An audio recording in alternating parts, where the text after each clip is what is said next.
مقدمے کی سماعت جولائی 1999 میں اپنے انجام کو پہنچی۔ معزز عدالت نے اس دوران مقدمے میں زہر بحث آنے والے اہم فقہی مسائل اور سوالات پر رہنمائی حاصل کرنے کے لیے فریقین کے وکلاء حضرات کے علاوہ بینکنگ کے ماہرین، معاشیات کا ادراک رکھنے والے اسکالرز اور علماء کرام سے اپیل کی کہ وہ عدالت کی معاونت کریں۔ عدالت نے از خود بھی اسلامی بینکاری سے متعلق 1 درجن سے زیادہ قانون دانوں، معاشی ماہرین، محققین اور علماء سے رابطہ کیا، جن میں ڈاکٹر وقار مسعود، ڈاکٹر ارشد زمان، عمر چھاپڑا، پروفیسر خورشید احمد، مولانا حافظ عبدالرحمان مدنی، عبدالجبار خان، خالد مساق، ابراہیم سادات، ڈاکٹر نواب حیدر نقوی، سید طاہر، مولانا گوہر رحمان، ایس ایم حسن، خالد مجید، سبقت اللہ، ڈاکٹر ضیاء الدین احمد اور ایس ایم ظفر جیسے ممتاز ماہرین شامل تھے۔ اب یہاں لکھا نہیں ہے لیکن آپ کو بتا دوں کہ صرف ہم نے اسلام آباد میں ہیئرنگ نہیں کی، کچھ وکلاء صاحبان کو عدالت کی وجہ سے مشکل تھی، کراچی میں بحث کرنا چاہتے تھے، ہم شریعت ایپیلیٹ بینچ کو کراچی لے کے گئے، وہاں بھی سنا ہم نے جا کے۔ اس موقع پر فاضل عدالت نے اپنے وکلاء اور اسکالرز کی سہولت کے لیے کم از کم 10 سوالات بھی مرتب کیے جو زیر سماعت 118 اپیلوں میں اٹھائے گئے نکات میں سے اخذ کیے گئے تھے۔ ان سوالات کے سرسری مطالعے سے یہ بات صاف ظاہر ہوتی تھی کہ ان کے جوابات ہی دراصل سود سے متعلق اس اہم مقدمے میں بنیادی کردار کی حیثیت رکھتے ہیں۔ اس مقدمے کی سماعت اور بحث کے دوران عدالت کے سامنے فریقین کی طرف سے 500 سے زائد کتب کے حوالہ جات پیش کیے گئے۔ جدید اور قدیم معاشی کتب و جرائد کے بے بہا ذخیرے میں سے اہم اقتباسات کی نقول عدالت کے ریکارڈ پر لائی گئیں اور 1500 سال میں لکھی جانے والی قرآنی تفاسیر اور فقہی آراء کے ہزاروں صفحات پر مشتمل سود سے متعلق مباحث کو عدالت کے علم میں لایا گیا۔ قرآن مجید کے حوالوں کے علاوہ تقریباً 2000 احادیث بھی، یہ ذرا سا ایگزیجریشن ہے، یہ درست نہیں ہے۔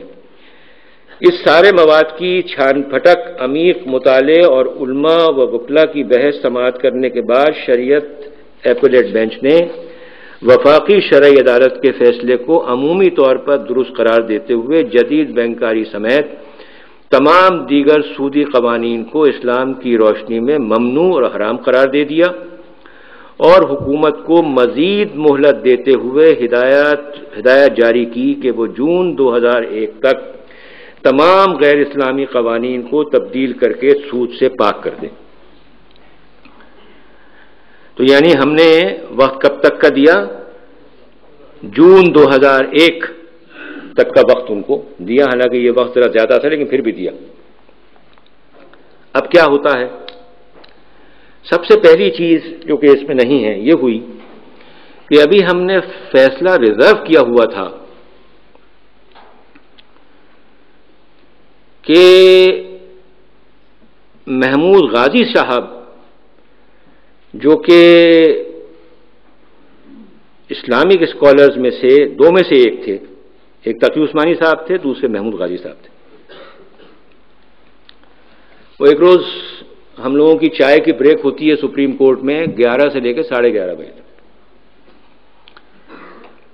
تو میں جو وہاں پہنچا تو میں نے دیکھا کہ غازی صاحب عام طور پر تو شیروانی میں ہوتے ہیں جج، کم از کم اس وقت ہوتے تھے، اب تو نہیں ہوتے، اب تو وہ ڈریس بھی بدل گیا ہے۔ تو غازی صاحب ٹائی لگائے ہوئے اور سوٹ لگائے ہوئے بیٹھے ہیں وہاں پر۔ تو میں نے ساتھ میں ایک جج میرے بیٹھے ہوئے تھے، میں نے کہا بھائی یہ آج اس طرح کے ڈریس میں کیسے بیٹھے ہیں؟ کہنے لگے آپ کو پتہ نہیں؟ میں نے کہا کیوں، کیا ہوا؟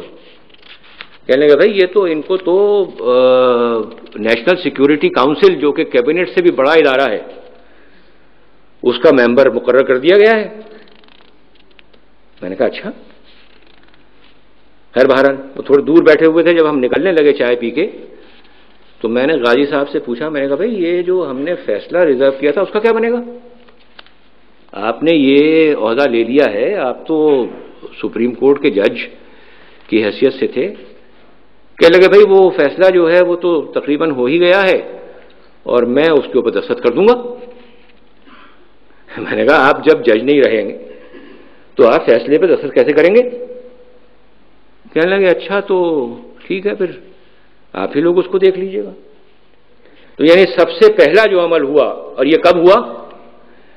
پرویز مشرف صاحب جو کہ 12 اکتوبر 1999 میں تشریف لائے تھے، انہوں نے سب سے پہلا کام یہ کیا کہ سپریم کورٹ کی جو 5 رکنی فیڈرل شریعت اپیلیٹ بینچ تھی، اس کے ایک ممبر کو غائب کر دیا۔ اس سے فرق پڑ سکتا تھا، لیکن فرق یوں نہیں پڑا کہ کانسٹیٹیوشن میں پروویژن یہ ہے کہ زیادہ سے زیادہ علماء 2 ہوں گے، تو لہذا ایک بھی ہو سکتا تھا، تو کیونکہ ایک رہ گئے تھے تو ہمارا کام چل سکتا تھا۔ خیر، پہلا کام تو یہ ہوا۔ اس کے بعد یہ شک نکلی کہ ہائی کورٹ اور سپریم کورٹ کے جتنے بھی جج ہیں، اب آپ کو پتا ہے کہ جب کوئی جج بنتا ہے تو نوٹیفیکیشن ہوتی ہے، لیکن نوٹیفیکیشن کی بنیاد پر کوئی جج نہیں بنتا۔ نوٹیفیکیشن کے بعد اس کو جا کر کے دستور کے اوپر حلف لینا پڑتا ہے، تب جج بنتا ہے۔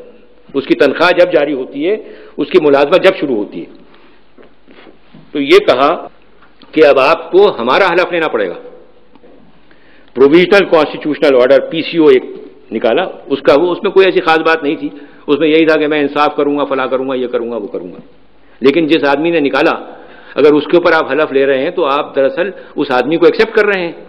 اور وہاں پٹیشنز پڑی ہوئی تھیں ان کے قانونی ٹیک اوور کرنے کے بارے میں، وہ ہم سن رہے تھے اس وقت۔ تو معلوم یہ ہوا کہ 2-3 چیزیں کہی گئیں اس وجہ کو بتاتے ہوئے کہ نیا حلف کیوں لیا جا رہا ہے۔ اس میں سے ایک تو یہ تھی کہ آپ لوگ غالباً یہ 13 جج جو بیٹھے ہوئے ہیں یہ میری حکومت کو ٹاپل کر دیں گے۔ ایک تو یہ تھی جو آپ یہ پٹیشن سن رہے ہیں، اور دوسری یہ تھی کہ یہ جو سود کا فیصلہ آپ لوگوں نے دیا ہے، یہ اتنے عرصے پاکستان کے 57 سال گزر گئے، اب تک نہیں ہوا، اب آپ لوگوں نے دے دیا۔ خیر بہرحال، تو اب اس میں سوال یہ پیدا ہوا کہ وہ حلف لیا جائے یا نہ لیا جائے۔ تو اس میں 2 قسم کی باتیں تھیں۔ ایک تو یہ بات تھی کہ اگر کسی کو حکومت خود حلف نہ دے تو وہ ریٹائر ہو جائے گا۔ کسی جج کو اگر حکومت خود نامینیٹ نہ کرے کہ جی آپ حلف لیں، تو جس کو حلف وہ نہیں دیں گے وہ ریٹائر ہو جائے گا۔ جو حلف لے لے گا وہ جاری رہے گا، اور اگر کوئی جج خود سے منع کر دے کہ جی ہم حلف نہیں لیں گے، وہ بھی ریٹائر ہو جائے گا۔